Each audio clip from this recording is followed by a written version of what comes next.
ಕೋಳಿ ಕಾಲಿಗೆ ಗೆಜ್ಜೆ H.T. ಪೋತೆಯವರು ಬರೆದಂಥ ಒಂದು ಕಥಾ ಭಾಗ. ಸಿದ್ದಪ್ಪ ಎಂದಿನಂತೆ ಕಚೇರಿಗೆ ಹೊರಟು ನಿಂತಿದ್ದ. ಸ್ಟೆಲ್ಲಾ ಕೂಡ ಕಚೇರಿಗೆ ಹೊರಡಬೇಕು. ಬಟ್ಟೆ ಧರಿಸುತ್ತಾ ಕನ್ನಡಿ ಎದುರಿಗೆ ಬಹಳ ಹೊತ್ತು ನಿಂತಿದ್ದು ನೋಡಿದ ಸಿದ್ದಪ್ಪ ಉರ್ಫ್ ಸಿದ್ಧಾರ್ಥ್, ಸ್ಟೆಲ್ಲಾ ಬೇಗ ಹೊರಡಬೇಕು, ಇಷ್ಟು ತಡ ಮಾಡಿದರೆ ಹೇಗೆ ಎಂದು ಜೋರಾಗಿ ಕೂಗಿದ.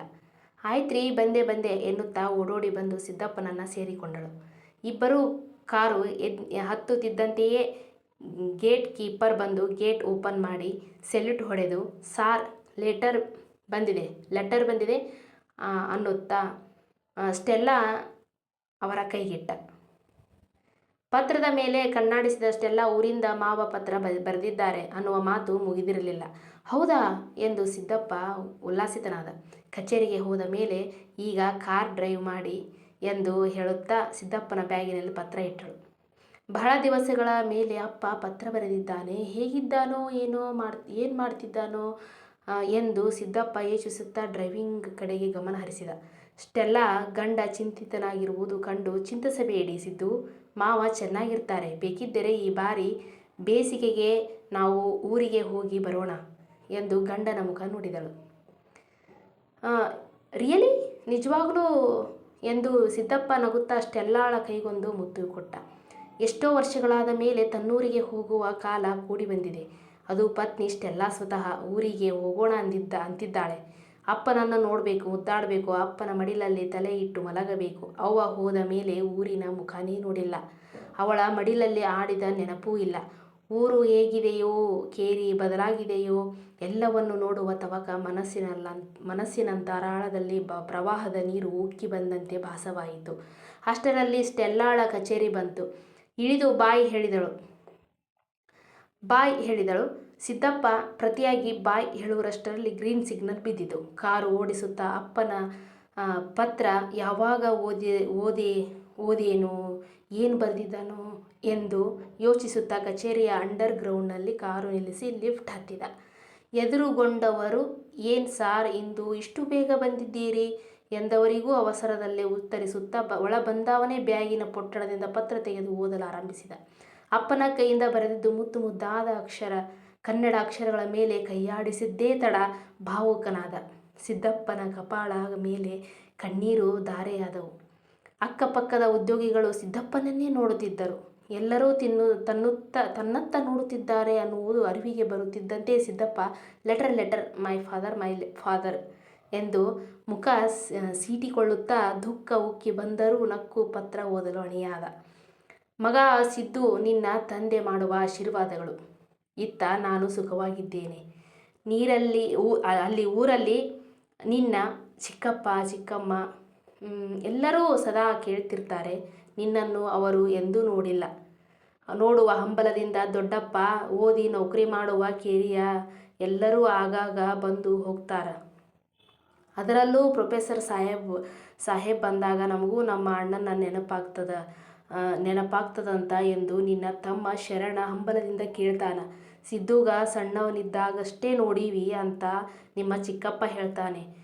ಒಂದು ಸಾರಿ ಆದರೂ ಬಂದು ಹೋಗಂತ ಹೇಳು. ನಮ್ಮ ಮನೆತನದಾಗ ಓದದಾವ ಬರದಾವ ಅದಾನು ಅದು ವಿದೇಶದಾಗ ಅದಾನಂತ ಹೆಮ್ಮೆಯಿಂದ ಹೇಳಬೇಕ ಅನಿಸ್ತದ ಎಂದು ಎಲ್ಲರೂ ಅನ್ಲಾಕತ್ಯಾರ ಅಂತ ಹೇಳ್ತಾರೆ. ಎಲ್ಲರೂ ಕೇಳಾಕತ್ತಾರ ಮನ್ಯಾಗ ಅಂತ ಅವರು ಅಲ್ಲಿ ಬರೆದಿರ್ತಾರೆ. ಮಗನ ಈ ಬ್ಯಾಸಿಗೀಗಾದರೂ ಬಂದು ಹೋಗು. ನನಗೂ ವಯಸ್ಸಾಯಿತು. ಇಂದೋ ನಾಳೆ ಟೈಮ್ ಹೆಂಗೆ ಬರ್ತದೋ ಹೇಳಾಕ ಬರಂಗಿಲ್ಲ. ನಿನ್ನಪ್ಪನ್ನ ನೋಡುವ ಮನಸ್ಸಿಲ್ಲೇನಪ್ಪ. ಈ ಸಾರಿ ಬರ್ತಿ ಅನ್ನುವ ವಿಶ್ವಾಸ ನನಗದ. ಬರ್ತಿಯಲ್ಲಪ್ಪ ಎಂದು ಬರೆದ ವಾಕ್ಯ ಓದು ಮುಗಿಸಿದ ಸಿದ್ದುಗೆ ಕಳ್ಳು ಚುರ್ರೆಂದಿತು.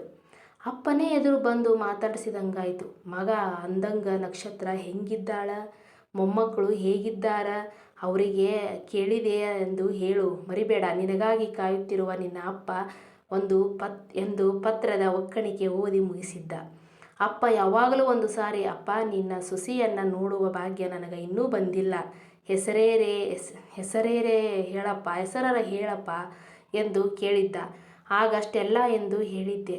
ಅದೆಂಥ ಹೆಸರಪ್ಪ ಅನ್ನುತ್ತಿದ್ದಂತೆಯೇ ಅಪ್ಪ ಅದರ ಅರ್ಥ ನಕ್ಷತ್ರ ಎಂದು ಹೇಳಿದ್ದು ನೆನಪಿಟ್ಟುಕೊಂಡು ಪತ್ರದಲ್ಲಿ ಪತ್ನಿ ಹೆಸರು ನಕ್ಷತ್ರ ಎಂದು ಬರೆದಿದ್ದಾನೆ. ಫೋಟೋದಲ್ಲಿ ಮಾತ್ರ ಸೊಸೆ ಮೊಮ್ಮಕ್ಕಳನ್ನು ನೋಡಿದ್ದಾನೆ ಎನ್ನುತ್ತಾ ಪತ್ರಕ್ಕೆ ಮುತ್ತಿಟ್ಟು ಎದ್ದು ಮುಖ ತೊಳೆಯಲು ರೆಸ್ಟ್ ರೂಮ್ಗೆ ಹೋದ. ಪಕ್ಕದಲ್ಲಿದ್ದವರು ನೋಡಿ ಅವರಿಗೆ ತಂದೆ ತಾಯಿ ಅಂದ್ರ ಇಂಥ ಅಗಾಧ ಪ್ರೀತಿ ಗೌರವ ಅಲ್ವಾ ಎಂದು ಆ ಕಚೇರಿಯ ಎಲ್ಲರೂ ಪರಸ್ಪರ ಮಾತಾಡಿಕೊಂಡರು. ಅದಕ್ಕೇರಿ ಒಂದು ಭಾರತ ಸಂಸ್ಕೃತಿ ಸಂಸ್ಕಾರಗಳ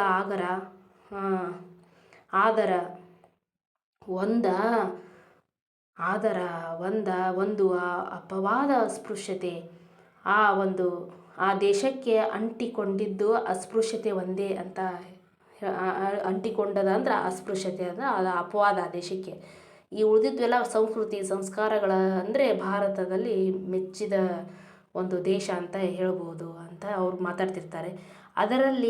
ಅದರಿಂದ ಪಾರಾಗಲು ಬಹಳ ಮಂದಿ ವಿದೇಶಗಳಲ್ಲಿ ಬಂದು ಉಳಿದು ಬಿಡ್ತಾರ ಎನ್ನುತ್ತಿದ್ದಂತೆಯೇ ದ್ಯಾಟ್ ಈಸ್ ಟ್ರೆಜಿಡಿ ಎಂದು ಹೇಳಿ ತಮ್ಮ ಕೆಲಸದಲ್ಲಿ ತಲ್ಲೀನರಾದರು. ಸಿದ್ದಪ್ಪ ಕೈ ತೊಳೆದುಕೊಂಡು ಬರುವಷ್ಟರಲ್ಲಿ ಇಷ್ಟೆಲ್ಲ ಬಂದಿದ್ದಳು. ಸಿದ್ದಪ್ಪನಿಗೆ ಆಶ್ಚರ್ಯ. ಸ್ಟೆಲ್ಲಾ ನೀನು ಎಂದು ಸಂತಸದಿಂದ ಹೆಂಡತಿಯನ್ನು ಅಪ್ಪಿಕೊಂಡ. ಸ್ಟೆಲ್ಲಾ ನೀನು ಅಂದು ಸಂತಸದಿಂದ ಹೆಂಡತಿಯನ್ನು ಅಪ್ಪಿಕೊಂಡ. ಅಪ್ಪನ ಪತ್ರ ಬಂದಿದೆ. ನೀನು ಮೊದಲೇ ಭಾವುಕ ದುಃಖಸ್ಥೀಯ. ನಿನಗೆ ಸಮಾಧಾನ ಮಾಡಬೇಕು. ನಿನ್ನ ಖುಷಿಯಲ್ಲಿ ನಾನು ಭಾಗಿಯಾಗಬೇಕು ಅಂತ ಬಾಸ್ ಒಪ್ಪಿಗೆ ಪಡೆದು ಬಂದೆ. ಸ್ಟೆಲ್ಲಾ ತಂದಿದ್ದ ಸಿಹಿ ಸಿದ್ದುನ ಗೆಳೆಯರಿಗೆ ಹಂಚಿದಳು. ಯಾಕೆ ಈ ಸಿಹಿ ತಿಂಡಿ ಎಂದು ಯಾರೋ ಕೇಳಿದರು. ನಾನು ಮದುವೆ ಆದ ಮೇಲೆ ಮೊದಲ ಬಾರಿಗೆ 2 ದಶಕ ಕಳೆದ ಮೇಲೆ ಗಂಡನೊಂದಿಗೆ ಭಾರತಕ್ಕೆ ಹೋಗುತ್ತಿದ್ದೇನೆ ಅಂತ ಹೇಳಿದಳು. ಎಲ್ಲರೂ ಹೋ ಎಂದು ಪಡಿಸಿದರು. ಎಲ್ಲರೂ ಹರ್ಷ ವ್ಯಕ್ತಪಡಿಸ್ತಾರೆ. ನಂತರ ಅಪ್ಪ ಏನು ಬರೆದಿದ್ದಾರೆ, ಊರಿಗೆ ಬರಲು ಹೇಳಿದ್ದಾರೆ ಅಂತ ಇವರು ಹೇಳ್ತಾರೆ. ಸಿದ್ದಪ್ಪ ಹೇಳ್ತಾನೆ, ಅಪ್ಪ ಏನು ಬರೆದಿದ್ದಾರೆ ಅಂತ ಅಷ್ಟೆಲ್ಲ ಕೇಳ್ತಾಳೆ. ಮಕ್ಕಳು ನಕ್ಷತ್ರಗಳನ್ನು ಕೇಳಿದೆ ಅಂತ ಹೇಳು ಎಂದು ಬ್ಲೆಸ್ಸಿಂಗ್ ತಿಳಿಸಿದ್ದಾರೆ. ಸಿದ್ದಪ್ಪ ಹೇಳ್ತಿದ್ದಂತೆಯೇ ತಬ್ಬಲಿಷ್ಟೆಲ್ಲಾದ ಕಣ್ಣುಗಳು ಒದ್ದೆ ಆದವು. ಪತ್ನಿಯರಲ್ಲಿದ್ದ ತಿಳುವಳಿಕೆ ಕಂಡು ಸಿದ್ದಪ್ಪನ ಗೆಳೆಯರಲ್ಲ ಇದ್ದರೆ ಹೀಗಿರಬೇಕು ಗಂಡ ಹೆಂಡತಿ ಎಂದು ಇಬ್ಬರನ್ನೂ ಮತ್ತೊಮ್ಮೆ ಅಭಿನಂದಿಸಿದರು. ಬರ್ಲಾ ಸಿದ್ದು ಎಂದು ಸ್ಟೆಲ್ಲಾ ಹೇಳಿ ಹೊರಟು ಹೋದಳು. ಅಪ್ಪನನ್ನು ನೋಡಬೇಕು ಅನ್ನುವ ಅಂಬಲಕ್ಕೆ ಸ್ಟೆಲ್ಲಾ ಪ್ರೀತಿಧಾರೆ ಎರೆದು ಪ್ರೋತ್ಸಾಹಿಸಿದ್ದು ಸಿದ್ದಪ್ಪನನ್ನು ಕುಣಿದು ಕುಪ್ಪಳಿಸುವಂತೆ ಮಾಡಿತು. ಸಿದ್ದಪ್ಪ ಮರಳಿ ಪತ್ರ ಬರೆದು ಬೇಸಿಗೆಯಲ್ಲಿ ಬರುವುದಾಗಿ ತಿಳಿಸಿ ಪೋಸ್ಟ್ ಮಾಡಿದ. ಇಳಿ ಹೊತ್ತು ಆಗುತ್ತಿದ್ದಂತೆ ಸಿದ್ದಪ್ಪ ಲಘುಬಗೆಯಿಂದ ಮನೆಯ ಕಡೆ ಹೊರಟ. ರಸ್ತೆ ಮಧ್ಯದಲ್ಲಿ ಸ್ಟೆಲ್ಲಾ ಬಂದು ಸೇರಿಕೊಂಡಳು. ಹರ್ಷದಿಂದ ಮನೆ ಸೇರುತ್ತಿದ್ದಂತೆ ಮಕ್ಕಳು ಶಾಲೆಯಿಂದ ಬಂದರು. ಪತ್ರದ ವಿಷಯವನ್ನು ಹಂಚಿಕೊಂಡು ಸಂಭ್ರಮಿಸಿದರು. ನೋಡಿ ಮಕ್ಕಳ, ನಿಮ್ಮ ತಾತ ಕನ್ನಡ ಹೇಗೆ ಬರೆದಿದ್ದಾರೆ, ಇಷ್ಟು ಸುಂದರ ಅಕ್ಷರಗಳು ಎಂದು ಸಿದ್ದಪ್ಪ ಕನ್ನಡ ಪ್ರೇಮ ತೋರಿಸಿ, ನನ್ನಪ್ಪ ಆ ಕಾಲದಲ್ಲಿ ಅಂದರೆ ಪೋಸ್ಟ್ ಇಂಡಿಪೆಂಡೆಂಟ್ ಕಾಲದಲ್ಲಿ ಅಂದರೆ ಸ್ವತಂತ್ರ ಪೂರ್ವ ಕಾಲದಲ್ಲಿ ಮುಲ್ಕಿ ಪರೀಕ್ಷೆ ಪಾಸಾದವರು ಎಂದು ಅಭಿಮಾನದಿಂದ ಹೇಳಿದ. ಮುಲ್ಕಿ ಪರೀಕ್ಷೆ ಅಂದರೆ 7ನೇ ತರಗತಿ ಅಂತ, ಅಂದರೆ ಪ್ರಾಥಮಿಕ ಶಿಕ್ಷಣ ಪಾಸಾದವರು ಅಂತ ಅರ್ಥ. What is the meaning of mulki dad ಎಂದು ಮಕ್ಕಳು ಕೇಳಿದವು. 7ನೇ ಸ್ಟ್ಯಾಂಡರ್ಡ್ ಪಾಸ್ ಎಂದು ಸ್ಟೆಲ್ಲಾ ಹೇಳಿದಳು. Mom we thought that it is university degree ಎಂದು ಕೇಳಿದವು. ಮೋರ್ ನಾಲೆಡ್ಜ್ ಎಂದು ಸಿದ್ದಪ್ಪ ಹೇಳಿದಾಗ, wonderful dad, that's why we want to see my grandfather ಎಂದು ಮಕ್ಕಳು ಹೇಳಿದವು.